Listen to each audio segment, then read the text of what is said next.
morning! Meron nga pala nagtatanong kung bakit lagi ko daw sinasabi na aalis ako. Eto, para po sa mga hindi nakakaalam, may ginagawa po kasi kaming DIY visa application ng Mr. ko para makasunod nga ako sa kanya sa Canada. Ngayong araw nga, ipupunta ako sa Makati. Mukhang nakakaramdam nga tong si Ali, kaya nakabantay na nga sa pintuan. Nire-required na nila ako mag-submit ng passport para ma-finalize na nga nila yung application ko.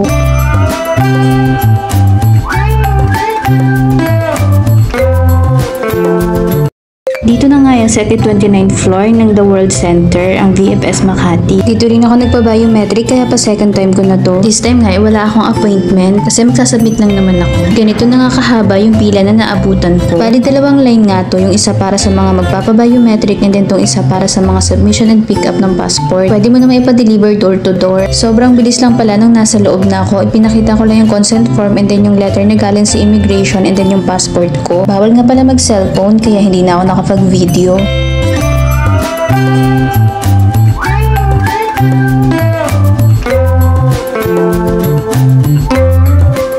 Kung saan ako nag-entrance ay doon na rin ako nag-exit. Paswa na nga ng mga oras na yan kaya gutom na rin ako. Naghanap-hanap na muna ako ng makakainan bago ako nag-book ng masasakyan. Sakto naman may 7-Eleven na malapit lang dito. Hindi ko nga nararamdaman yung gutom kanina dahil sobrang excited nga ako. Dahil medyo natagal-tagalan din talaga bago kami makareceive ulit ng update regarding nga doon sa application namin. Naiinip at nawala na rin talaga ako ng pag-asa bago kasi mag-end ng September ay nasubmit na namin lahat ng requirement. Pati nga yung police certificate na hiningi nila sa akin mula pa sa Nigeria ay nagawa namin ng paraan na mapadali ang pag-send. Dapat kasi within 60 days ay makumpleto na namin yun. Pero lumipas ang October na wala man lang kami nare-receive na email from immigration. Kaya naman nung mag-request na nga ulit sila ng passport ko ay nabuhay na nga ulit ako ng loob.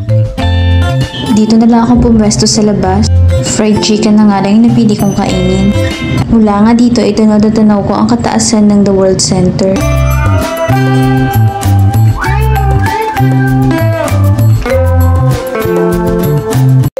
Pagkatapos ko nang kumain, nag-book na rin ako ng Grab taxi. Dumiretso na rin kasi ako niya sa Green Hills para isang lakad na lang. Doon kasi ang main office ng developer ng bahay na kinukuha namin. Na-update na kasi namin yung equity. Kaya gusto kong malaman kung ano ng status nito at kung ano na yung mga susunod na step. Ano na nga ba yung mga possible requirements para ma-turn over na rin yung bahay.